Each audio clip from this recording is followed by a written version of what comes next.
Xabi Alonso is building the dream project in Madrid, but there is one problem that could destroy everything. Vinícius and Mbappé, the two players who were supposed to be the team's fiercest weapons, have instead become the greatest threat to this project, creating a major rift within the system and causing a severe headache for Alonso. Step by step, let us break down the biggest dilemma in Xabi Alonso's Madrid project and arrive together at the most effective solutions to this crisis. I will remind you of a detail that no one has previously disclosed, but which was the real key to resolving this issue. Without further delay, let us begin.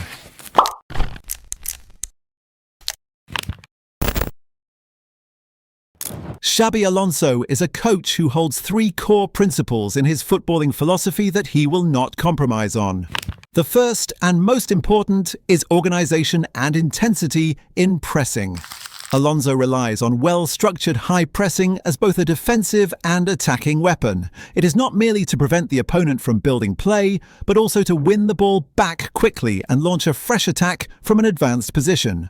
For Alonso, pressing is not a luxury, it is an essential part of his identity and philosophy. But for pressing to succeed, the team needs 11 players moving in harmony, with every individual committed to their role, especially the forward line. Why the forward line in particular? Because the attackers are the primary engine of the pressing mechanism. If they succeed in pressing, the entire structure becomes strong and difficult to breach. But if they fail, the structure becomes weak and easy to break. Pep Guardiola made this clear in a famous statement when he said that pressing starts from the forwards. If they do not press properly, everything collapses behind them. And this is where Real Madrid's biggest problem currently lies.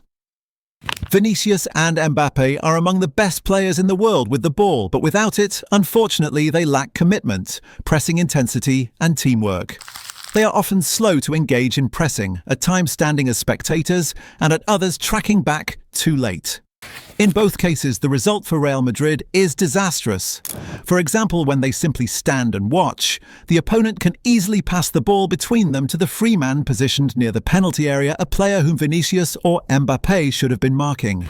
Once the first pressing line of Real Madrid is broken and an unmarked opponent receives the ball in midfield, the pressing system has effectively failed. This also puts a heavy strain on the midfield as the opponent can pass into central areas with ease.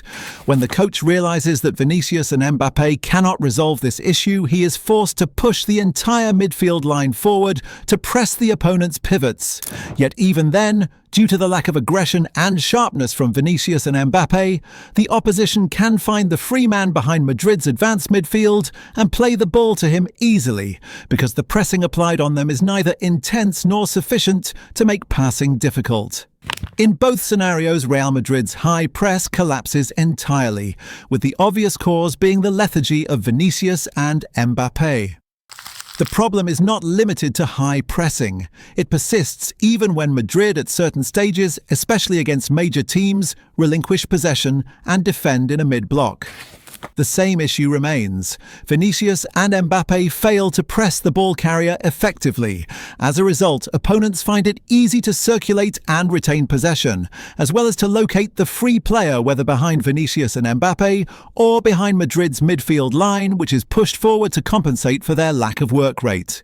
In both cases, Real Madrid's defensive structure becomes fragile and riddled with gaps. Naturally, after everything we have explained, you might ask yourself an important three-word question that crosses all our minds daily. Why? Why do Vinícius and Mbappé not press? Why are the very players who are supposed to be the most crucial elements in the team's system the same ones who break it and create fractures within it? From the very first day Mbappé joined Vinícius at Real Madrid, it was clear that there was a problem in their understanding, not only because both prefer playing on the left flank, but also because they both like to have the ball at their feet, operate in space, and always wish to be the primary focal point of every attack. Quite simply, neither serves the other. Each is accustomed to being the star, to having the space, to making the decision, and to keeping the ball for as long as possible. This has created an indirect rivalry between them on the pitch. And the bigger problem is that neither is willing to sacrifice or alter his style of play for the sake of the team. Time and again, you will see sequences in which Vinícius is in possession while Mbappé remains static, or vice versa. There is no harmony, no connection between them, to the point where it feels as though each is playing a separate match from the other, all of which reflects negatively on the entire system. And after all these problems, an important question arises. What is the solution? Is there a way to resolve this difficult equation? In truth, the answer emerged during the Club World Cup, though perhaps no one noticed it. Xabi Alonso was presented with a rare opportunity to discover the solution for himself, and it came to him on a silver platter. Mbappé's absence from the tournament due to injury, while widely seen as a negative for the team, was in reality an indirect gift to Xabi Alonso. Quite simply, Alonso decided to replace Mbappé with the young striker Gonzalo Garcia, a promising talent whose introduction to the system brought elements that Mbappé had not been providing, most notably strict adherence to his tactical role. With Vinícius alone on the pitch without Mbappé, we began to see a different Real Madrid. Organised pressing, cohesion between the lines, and even Vinícius himself tracking back on certain occasions, gradually showing signs of commitment. The entire system began to function in harmony, everyone worked hard, and instances of lethargy all but disappeared. But then came the inevitable news: Mbappé's return from injury and his readiness to rejoin the team.